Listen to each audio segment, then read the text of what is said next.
من الشیطان الرجیم بسم اللہ الرحمن الرحیم قال اللہ تبارک و تعالی فی الکلام المجید ان اللہ و ملائکتہ یصلون علی النبی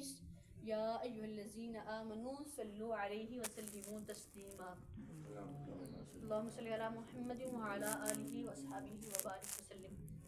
اللہ رب العزت قرآن مجید میں فرماتا ہے ان اللہ و ملائکتہ، بے شک اللہ اور اس کے فرشتے، یصلون علی النبی،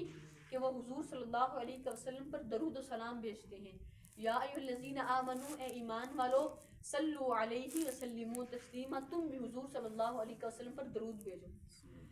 درود شریف وہ واحد عبادت ہے جو اللہ رب العزت خود کرتے ہیں۔ یعنی دیکھیں کہ اللہ رب العزت جو تمام کائنات کے مالک ہیں، خالق کائنات ہیں، ہر انسان کے مالک ہیں، خالق ہیں، بادشاہ ہیں، لوگ غنی ہیں، لا محتاج ہیں، ان کو کوئی محتاج نہیں، مگر پھر بھی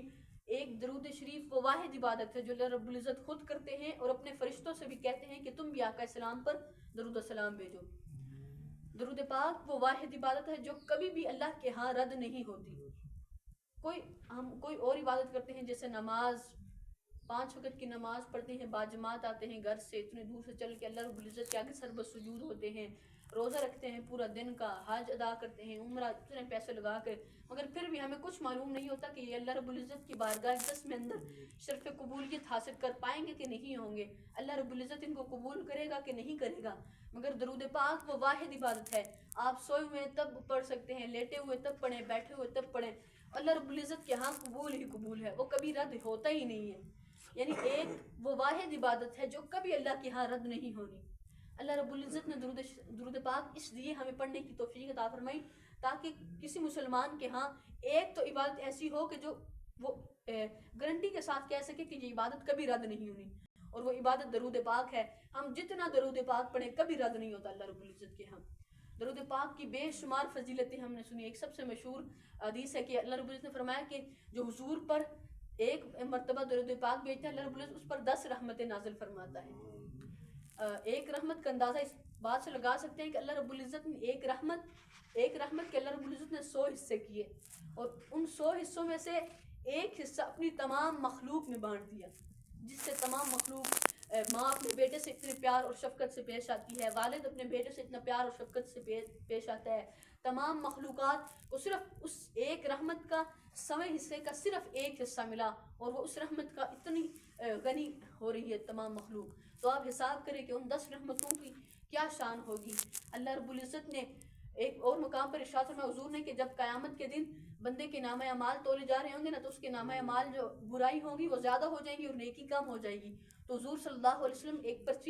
پرچی لے کے آئیں گے اور اس بندے کے جو نیک اعمال ہوں گے اس میں رکھ دیں گے، تو اس کے نیک اعمال بڑھ جائیں گے۔ تو بندہ کہے گا کہ یا رسول اللہ یہ پرچی کہاں سے ہے، یہ کیا پرچی ہے؟ آپ نے فرمایا کہ اے بندے، جب تو یاد کر جب تو مجھ پر درود بھیجتا تھا اور فرشتے اس پرچی پہ لکھ کر مجھے تیرا نام دیتے تھے، اور آج وہ پرچی میرے پاس ہے اور میں نے سوچا کہ آج تجھے اس کی ضرورت ہے تو تجھے وہ پرچی عطا دے دوں۔ پرچی جب بندے کے نیک اعمال میں رکھی جائے گی تو اس کے نیک اعمال بڑھ جائیں گے اور اللہ رب العزت اسے جنت میں مقام عطا فرمائے گا۔ یعنی درود پاک کی بے شمار فضیلتیں ہیں، ہمیں ہر دم حضور تاجدار کائنات پر درود و سلام بھیجنا چاہیے، اٹھتے ہوئے بھی درود پاک، پڑھتے ہوئے، لیٹتے ہوئے بھی، بیٹھتے ہوئے بھی۔ آپ کا وضو نہ ہو تب بھی آپ درود سلام بھیج سکتے ہیں، آپ لیٹے ہوئے، اس کی کوئی حد نہیں، اور یہ کبھی رد بھی نہیں ہونا۔ درود السلام کبھی بھی رد نہیں ہوتا، کبھی بھی آپ جس حالت میں پڑھیں، آپ بیٹھے راستے میں چل رہے ہیں، لیٹے ہوئے ہیں، ویسے آپس میں کوئی بھی بات کریں، درود السلام پڑھیں کبھی رد نہیں ہونا۔ یعنی آپ پڑھتے رہیں اور آپ کے نیک اعمال میں بڑائی لکھتے جائیں گے فرشتے۔ اللہ رب العزت سے دعا ہے کہ اللہ رب العزت ہمیں حضور تاجدار کائنات پر لامحدود زیادہ سے زیادہ درود السلام پڑھنے کی توفیق عطا فرمائے، آمین ثم آمین۔ آمین الحمدللہ رب العالمین والعاقبۃ للمتقین، الصلاۃ والسلام علی سید الاشرف الانبیاء والمرسلین، اللهم انی علی ذکرک وشکرک وعلی حسن عبادتک وعلی حسن الخلق، ربنا آتنا فی الدنیا حسنۃ وفی الآخرۃ حسنۃ وقنا عذاب النار وقنا عذاب القبر وقنا عذاب الحشر وقنا عذاب الدنیا وقنا عذاب المیزان۔ یا بر تعالیٰ ہم نے ٹوٹی پھوٹی حاضری کو اپنی بارگاہ میں رسول کو قبول و منظور فرما۔ بر تعالیٰ باجماعت نماز ادا کی گئی، درس و دروس کیا گیا، بر تعالیٰ اپنے پاک بارگاہ کے اندر قبول و منظور فرما۔ تمام عمل کے اندر جو غلطی کوتاہی کمی پیشی رہ گئی حضور تاجدار کائنات کے صدقے معافی عطا فرما۔ تمام عمل کا ثواب حضور تاجدار کائنات کی بارگاہ جس کے اندر ہدیۃً تحفۃً نذرانۃً پیش کرتے ہیں قبول و منظور فرما۔ آپ کے وسیلہ جلیلہ سے تمام انبیاء کرام، صدیقین، شہداء، مسلمین، مسلمات، آقا دو جہاں کی امت میں سے جتنے نیک لوگ آپ کا دین پھیلانے والے دنیا فانی کو چھوڑ کر چل بسیں، بالخصوص